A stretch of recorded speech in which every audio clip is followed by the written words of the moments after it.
ಹಿಡಿದೆತ್ತಿ ಮಗಳ ಕಣ್ಣೀರನ್ನು ಬೆಸುತ್ತಲೀ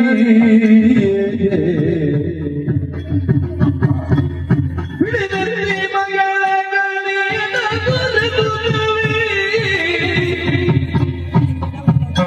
ಗುಣಗೊಳ್ಳಬೇಡಮ್ಮ ಮನದಿ ಪಡೆದ ಪ್ರಾರಬ್ಧವಿದೆನಲಾಗ ಶೋಕವ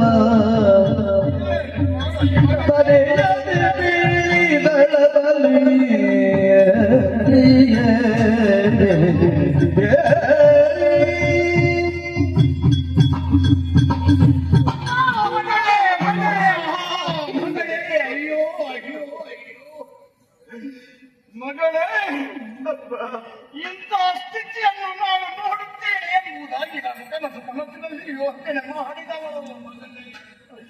ಮಗಳೇ, ಸಂತೋಷವಾಗಿರಬೇಕು ಎಂಬ ಉದ್ದೇಶದಿಂದವಾಗಿ ಇಲ್ಲಿ ಅಯೋಧ್ಯೆಗೆ ನಾನು ಮದುವೆಯನ್ನು ಮಾಡಿಕೊಟ್ಟೆ. ಅಯ್ಯ, ಆತನೇನು ಒಳ್ಳೆಯವರಪ್ಪ, ಒಳ್ಳೆಯವರೇ. ಬಿಡಿ ಮನಃ ಯಾರನ್ನು ಕೂಡಿ ಏನು ಇಂಥ ಸ್ಥಿತಿ ಅಯ್ಯೋ ನಿನಗೆ ಬಂತೆ. ಮಗಳೇ ದುಃಖಿಸದಿರು, ಮಗಳೇ ದುಃಖಿಸದಿರು, ಸಮಾಧಾನವನ್ನು ತಂದುಕೊಂಡು ಮಗಳೇ. ಮಗಳೇ ಚಂದವೇ ನಿನಗೆಲ್ಲ ನೋಡಲು ಚಂದವೇ ನಿನಗೆಲ್ಲ ನೋಡಲು ಕೌತಲ್ಲವನಳುತ್ತಿರುವದ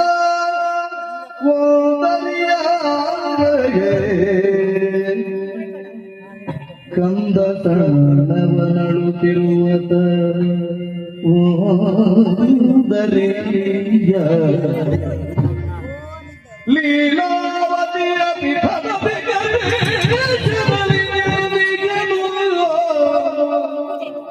ಮೊದಲಾದ ಪತಿ ಹರಿಯಿಂದ ಮಡಿಯ ಮೇಲೆ ಬಾಳು ಶಬ್ದವೇ ಹೇಳನಲು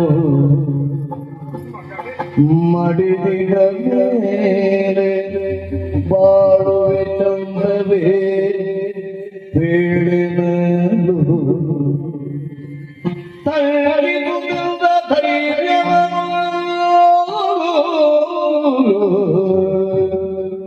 ಚಂದವೇ ನಿನಗೆಲ್ಲ ನೋಡಲು ಪಿತರೇ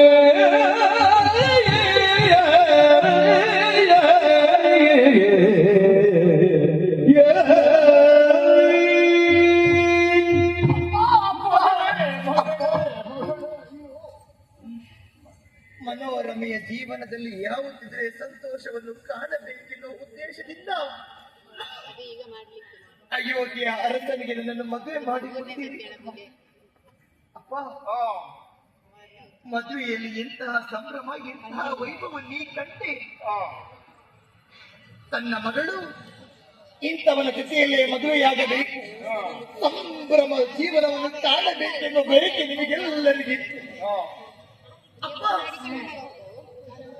ಹೇಳುವುದಕ್ಕಿಂತ ಇಮ್ಮಡಿಯಾಗಿ ಮದುವೆಯ ಸಂಭ್ರಮವನ್ನು ಪೂರೈಸಿಕೊಟ್ಟೆ. ಬಳಿಕ ನಾ ಗರ್ಭವತಿಯಾದ ಮಗುವಿಗೆ ಜನ್ಮವನ್ನಿಟ್ಟೆ. ಮಗನಾದಂತಹ ಸುದರ್ಶನನ್ನು ಕಂಡು ಎಲ್ಲರೂ ಬೀಗಿದವರು, ಸಂತೋಷ ಪಟ್ಟವರು. ಏನು ಗೊತ್ತಿಲ್ಲ ಹಬ್ಬ, ಏನು ಸಂಭ್ರಮ, ಅಯೋಧ್ಯೆಯಲ್ಲಿ ಏನು ಸಂತೋಷ. ಜನಕ ಆ ಎಲ್ಲ ಸಂತೋಷವನ್ನು ಕಣ್ಣು ತುಂಬಿಸಿಕೊಂಡವರು ತಾವು. ನೋಡಿ, ನಿಮ್ಮ ಮಗಳಾದ ಮನೋರಮೆ ಇಂದು ಈ ಚಂದವನ್ನು ನೀ ನೋಡಪ್ಪ, ನೀ ಚಂದವನ್ನು ನೋಡು. ನೀ ನೋಡು ಎನ್ನುವುದಾಗಿ ಹೇಳುವುದಲ್ಲಪ್ಪ, ಅಂದಿನ ಆ ಸಂಭ್ರಮವನ್ನು ಕಂಡಂತ ನಿನ್ನ ಕಣ್ಣುಗಳು ವಿಧವೆಯಾಗಿ ನಿನ್ನ ಕಣ್ಣ ಮುಂಬಾಗಿ ನಿನಗೆ ಹೇಗೆ ಅನಿಸುವುದೆಂಬ ಚಂದ ಕಾಣುತ್ತಾ ಇದ್ದೇನೆ ನಾನು. ಮಗನೇ, ಅಪ್ಪ, ಸುತನೊಬ್ಬ ಹುಟ್ಟಿದ. ಕಲಿಯಬೇಕು. ಎಳೆಯ ಪ್ರಾಯದ ಕನ್ನಮ್ಮ ಅಮ್ಮ ಅಮ್ಮ ಅಪ್ಪ ಎಲ್ಲಿ ಇದು ಪ್ರಶ್ನೆಯನ್ನು ಮಾಡಿದ್ರೆ ಏನು ಅರಿಯದ ಮಗನಿಗೆ ನಾನು ಯಾವ ನಾಲಿಗೆಯಲ್ಲಿ ಉತ್ತರನ್ನು ಕೊಡಬೇಕಪ್ಪ, ಯಾವ ನಾಲಿಗೆಯಲ್ಲಿ ಉತ್ತರನ್ನು ಕೊಡಬೇಕು? ಬೇಟೆಗಾರ ಬಂದ ಸಮಸ್ಯೆಯನ್ನು ಪರಿಹರಿಸಕ್ಕೆ ಬೇಟೆಯಾಡಕ್ಕೆ ಹೋದವರು ನಿಮ್ಮ ಅಳಿಯ. ಏನು ಮಾಡೋಣ? ಒಂದಂತೂ ಸದ ಹರಿಕೊಂದ ಎನ್ನುವುದಾಗಿ ಕಾಡಿನ ಮೃಗರಾಜನ ಆತನ ಕೈಯ ಉಗುರುಗಳಿಗೆ, ಆತನ ವಿಷದ ಹಲ್ಲುಗಳಿಗೆ ನನ್ನ ಸ್ವಾಮಿ ಬಲಿಯಾಗಿ ಹೋದ್ರು. ಅತ್ತೆ ಕಣ್ಣೀರನ್ನು ಸುರಿಸದೆ ಕೇಳುವವರು ಈ ಪ್ರಪಂಚದಲ್ಲಿ ಯಾರು ಇಲ್ಲ. ನನ್ನ ಮನಸ್ಸಲ್ಲಿ ಸಮಾಧಾನವಿತ್ತು. ಗುರುಗಳಾಡಿದ ನುಡಿಯನ್ನು ಕೇಳಿ ಮನಸ್ಸಿಗೆ ಸಂತೋಷ ಪಟ್ಟುಕೊಂಡೆ ಅಂತಾದ್ರೆ, ಅರಮನೆಗೆ ನಾ ಬಂದೆ ಅಂತಾದ್ರೆ ನನ್ನ ತಂಗಿ ಯಾವತ್ತು ನನ್ನ ಪ್ರೀತಿಯಿಂದ ಅಕ್ಕ ಅಂತ ಕರೀತಾ ಇದ್ದರು. ಆದ್ರೆ ಈಗ ನೋಡುವಾಗ ಅವಳಿಗಿಲ್ಲ. ಏನೋ ಓರೆ ಕಣ್ಣಿನಿಂದ ನೋಡುತ್ತಾ ಇದ್ದಾಳೆ. ಇದಕ್ಕೆಲ್ಲ ಕಾರಣ ಏನಂತ ನಾ ಬರಲೆ. ಇದಕ್ಕೆಲ್ಲ ಕಾರಣ ಅವಳ ಅಪ್ಪನಾಡಿದಂತ ನುಡಿಯನ್ನು ಕೇಳಿ ನನ್ನ ಮೇಲೆ ಸಿಟ್ಟಿಗೆದ್ದಿದ್ದಾಳೆ. ಅಪ್ಪ, ಈ ಜೀವನದಲ್ಲಿ ಹೆಣ್ಣು ಮಕ್ಕಳಿಗೆ ಬದುಕುವುದಕ್ಕೆ ಕಷ್ಟ ಅಂತ ನನಗೆ ಅರ್ಥವಾಯಿತಪ್ಪ. ನಿಮ್ಮ ಮಗಳಾದ ಮನೋರಮೆಗೆ ಈ ಪರಿಸ್ಥಿತಿ ಬಂದು ಒದಗಿದ್ದಲ್ಲ ಎನ್ನುವುದಾಗಿ ಮೊದಲೇ ನಾ ಯೋಚಿಸಿದ್ದಿಲ್ಲ. ಇಲ್ಲಪ್ಪ, ನನಗೆ ಬದುಕು ಬೇಡ, ನನಗೆ ಬದುಕು ಬೇಡ, ನನಗೆ ಬದುಕು ಬೇಡಪ್ಪ, ಬೇಡ ಬೇಡ.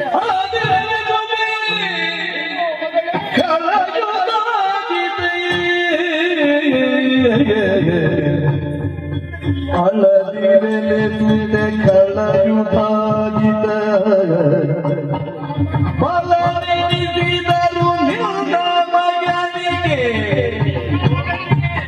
ಗೆಳೆಯ ಕುರಿತನ ಬೀರಿ ಸುಖವನ್ನು ಕುಳಿವೆ ನಿನಗೆ ಅಳದಿರು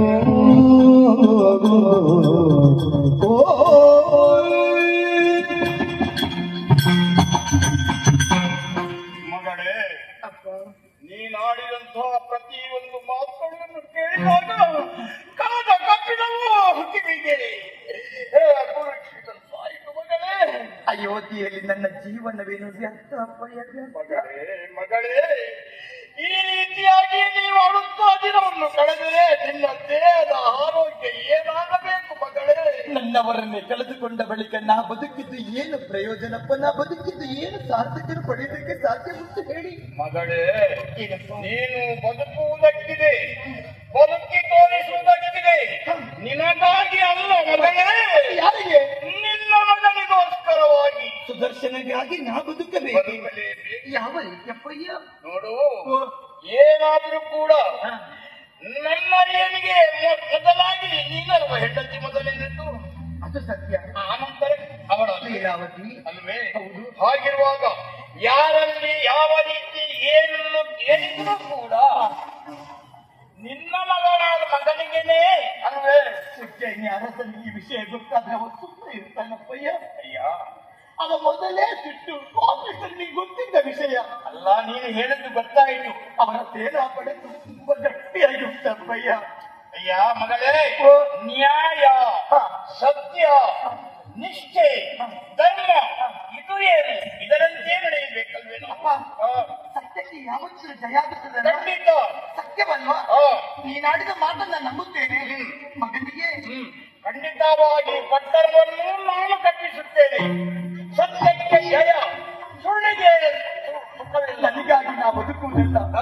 ಮಗನಾದ ಸುದರ್ಶನಿಗೋಸ್ಕರ ಬದುಕಬೇಕು. ಖಂಡಿತ ಈ ಮಾಡಿದ ಮಾತನ್ನ ನಂಬುತ್ತೇನೆ. ಖಂಡಿತ ನಂಬಿ ಮಗನಿಗೊಂದು ಪಟ್ಟವನ್ನು ಕಟ್ಟಬೇಕು. ಖಂಡಿತ ನಾನಿದ್ದೇನೆ. ಈ ಬಗ್ಗೆ ಯೋಚನೆ ಮಾಡಬೇಕು. ಮುಂದೆ ಏನಾಗಬೇಕು